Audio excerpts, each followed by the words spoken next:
ಆತ್ಮೀಯ H16 news ಅರ್ಥಾತ್ ಹೇ ಸಿದ್ದರಾಮಯ್ಯಗೆ ಸ್ವಾಗತ. ನಾನು ನಿಮ್ಮ MI ಅಥವಾ ಮಲ್ಲಪ್ಪ ಜೂತ್ ಅವರ ಆತ್ಮೀಯರೇ.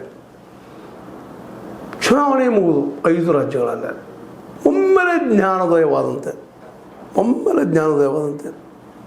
ನಮ್ಮ ಪ್ರಧಾನಿ ಮೋದಿಯವರು ಮಾತಾಡ್ತಾ ಇದ್ದಾರೆ ನೋಡ್ರಿ.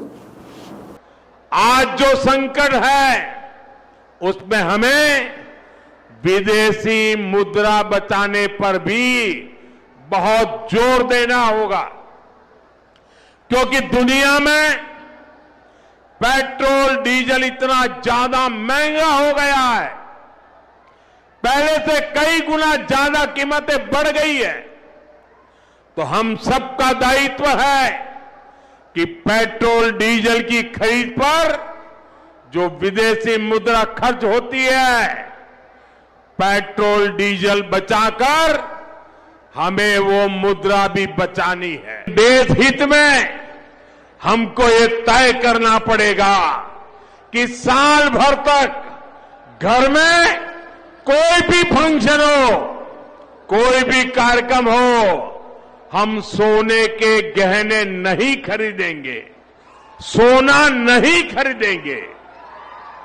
विदेशी मुद्रा बचाने के लिए हमारी देशभक्ति हमें चुनौती दे रही है और हमें इस चुनौती को स्वीकार करते हुए विदेशी मुद्रा को बचाना होगा.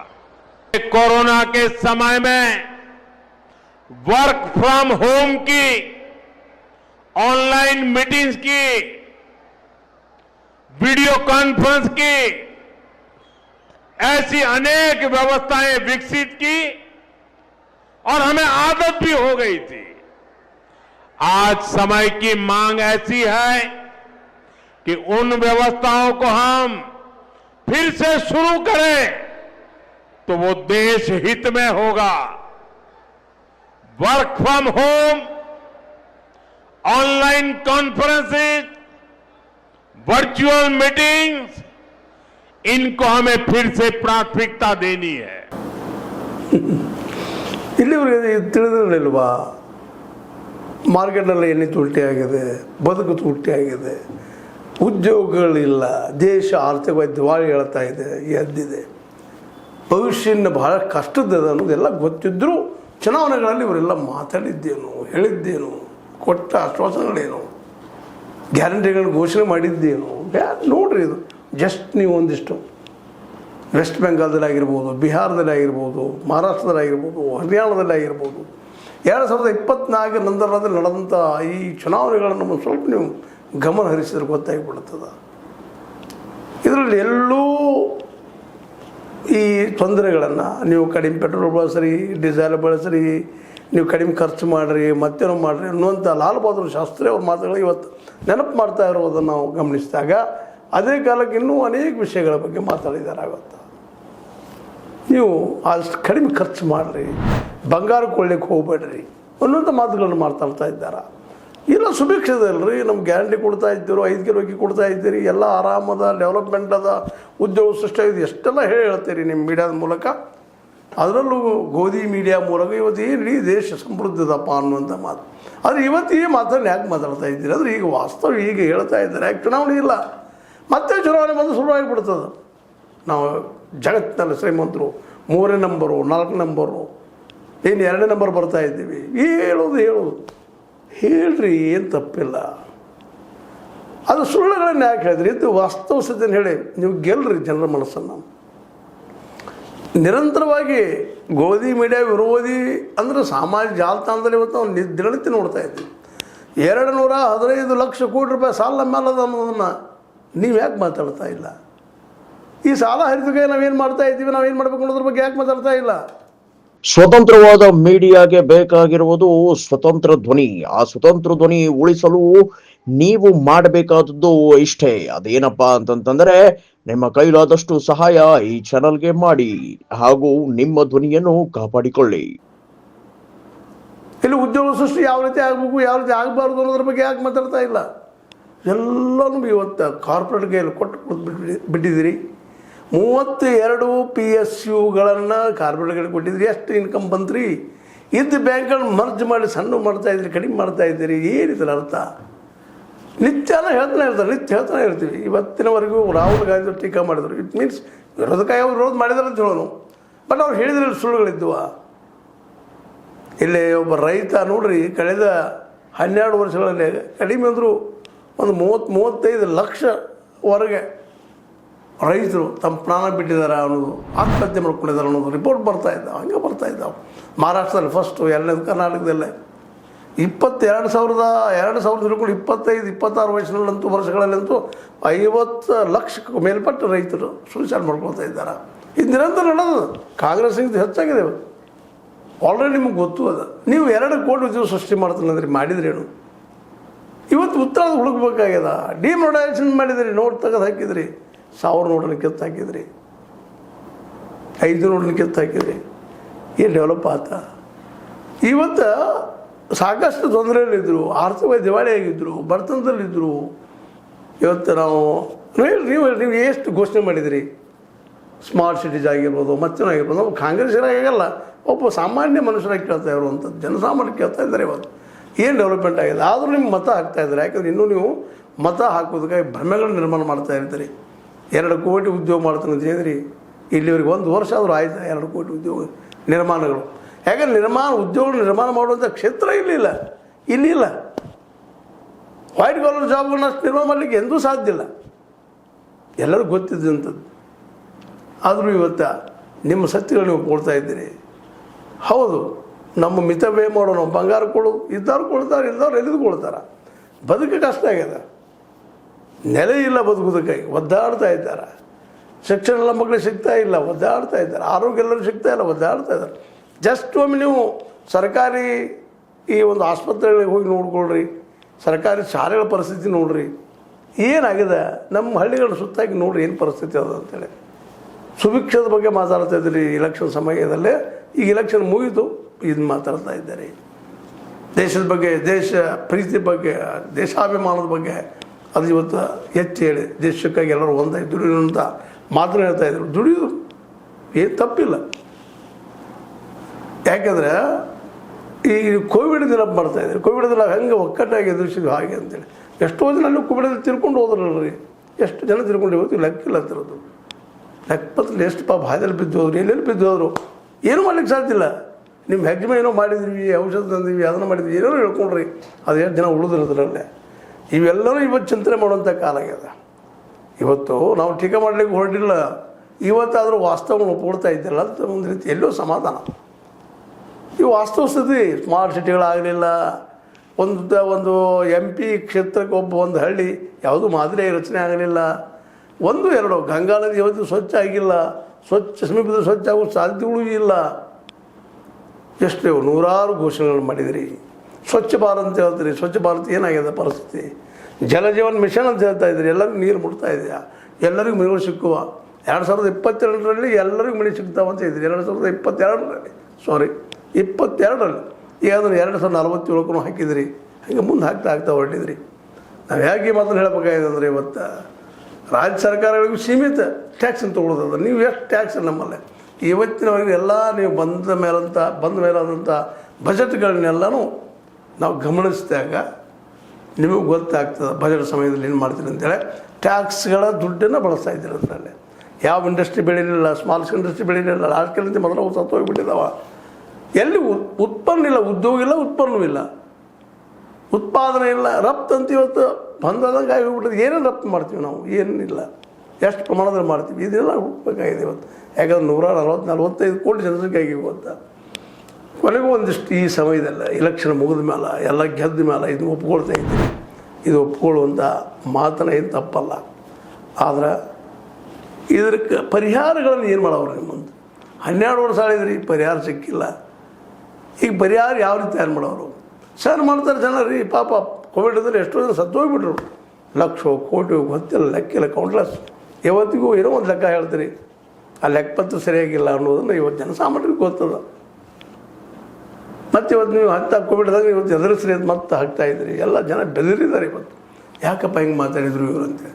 ಯಾಕೆ ಇಲ್ಲಿವರೆಗೆ ಇಲೆಕ್ಷನ್ ಮುಗಿಯುವವರೆಗೆ ಸಾಕಷ್ಟು, ಈಗ 70 ದಿನ ಆಯಿತು.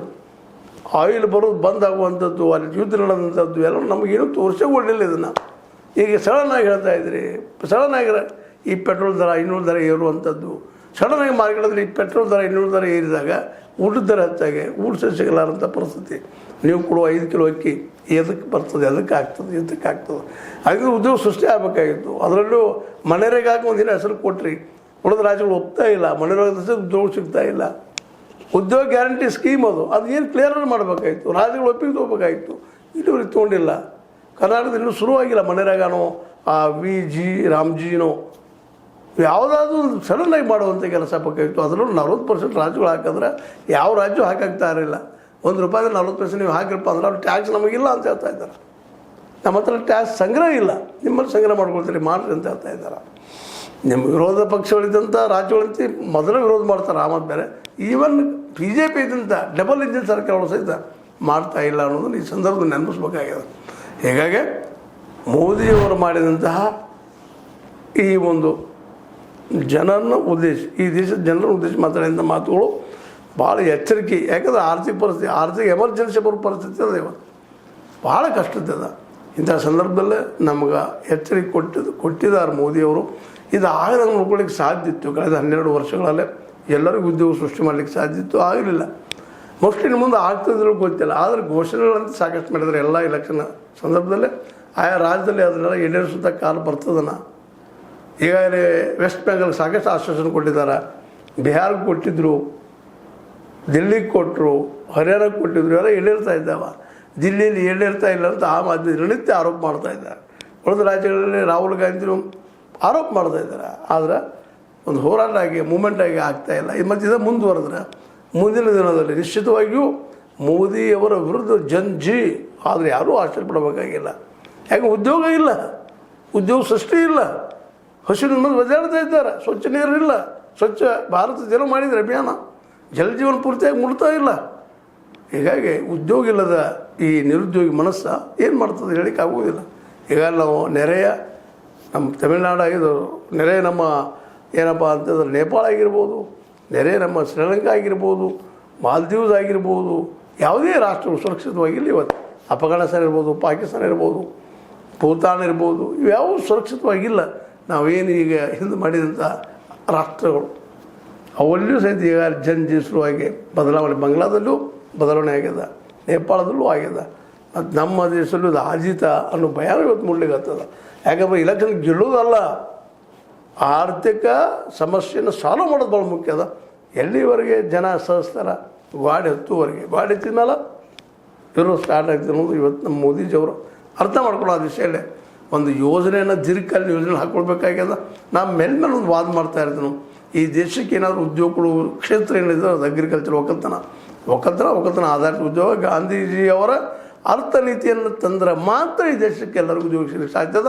ಇಲ್ಲಾಂದ್ರೆ ಭಾಳ ಕಷ್ಟ ಅದ ಉದ್ಯೋಗ ಸಿಗುವಂಥದ್ದು. ಯಾಕಂದ್ರೆ ನಾವು 145 ಕೋಟಿ ಚೀನಾನ ಮಿರ್ಚೀವಿ ಹಡಿಯೋದ್ರಲ್ಲೇ, ಮಕ್ಕಳ ಭೂಮಿ ಬಿಡುವಲ್ಲೇ. ಆ ಎಲ್ಲ ಮಕ್ಕಳಿಗೆ ಒಂದು ಉದ್ಯೋಗ ಕೊಡೋದು, ಎಲ್ಲ ಮಕ್ಕಳಿಗೆ ಶಿಕ್ಷಣ ಕೊಡೋದು ಆದ್ಯ ಆಗಬೇಕಾಗ್ಯದ. ಶಿಕ್ಷಣಕ್ಕೆ ಒಂದು 20% ರಿಸರ್ವೇಷನ್ ದುಡ್ಡು ಇಡಬೇಕಾಗಿದೆ. ರಿಸರ್ವೇಷನ್ ಮತ್ತು ಬೇರೆ ಅರ್ಥ ಅಲ್ಲ, ದುಡ್ಡು ಇಟ್ಟು ಅಷ್ಟು ಖರ್ಚು ಮಾಡಬೇಕಾಗ್ಯದ. ಸರ್ಕಾರಿ ಶಾಲೆಗಳ ಔನ್ನತೀಕರಣ ಮಾಡಬೇಕಾಗ್ಯದ. ಎಲ್ಲರಿಗೂ ಮಿನಿಮಮ್ ಆರೋಗ್ಯ ಸಿಗುವಂಥ ವ್ಯವಸ್ಥೆ ಮಾಡಿ. ಅದು ನಾವು ಕೇಜ್ರಿವಾಲ್ ನಿಮ್ಗೆ ವಿರೋಧ ಇರ್ಬೋದು, ಬಟ್ ಮೊಹಲ್ಲಾ ಕ್ಲಿನಿಕ್ ನೀವೆಲ್ಲ ಪಾಲಿಸುವಂಥದ್ದು, ಅಲ್ಲಿ ಶಾಲೆಗಳು ಪಾಲಿಸುವಂಥದ್ದು 10+2.